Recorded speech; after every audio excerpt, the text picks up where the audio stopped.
Are you struggling to update the stock or price of your Etsy listing after creating it?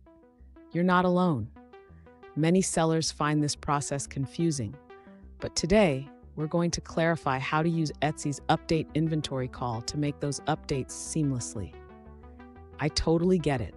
It can be really frustrating when you think you've set everything up correctly, only to hit a wall when trying to make changes. You're not the only one who has faced this issue, and it's completely normal to feel a bit lost.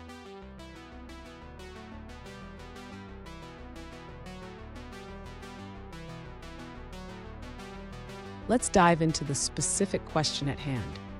One user recently asked, "How do I update the price and stock for my Etsy listing after creating it with Create Listing?" They mentioned that the update inventory call requires several parameters, and they were unsure how to proceed. Sound familiar? Let's break it down together. So, what exactly do you need to know? The update inventory call requires a listing ID and a products parameter, which can be a bit tricky. The products parameter itself is a combination of property values and offerings, and understanding these terms is crucial for a successful update. And stick around. At the end of this video, I'll share a pro tip that will make managing your Etsy listings even easier.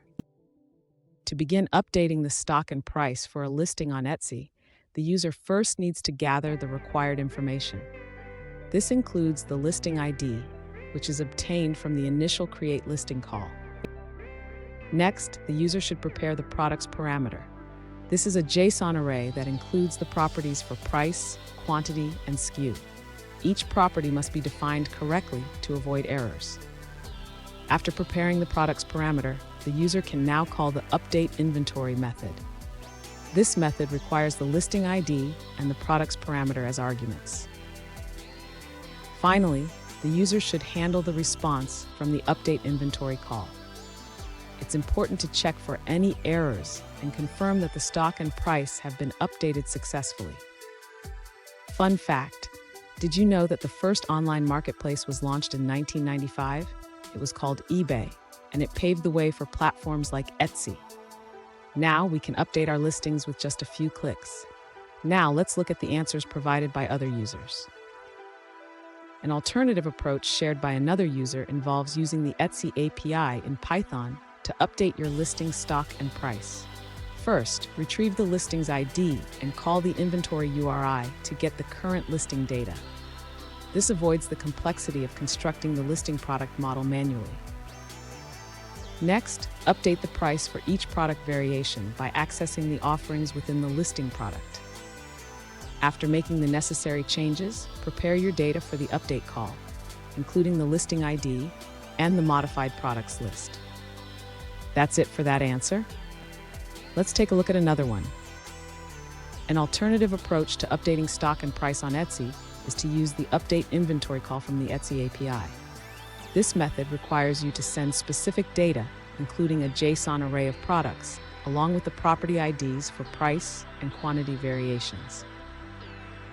The products array should include details for each variation, such as product ID, property values, and offerings with price and quantity.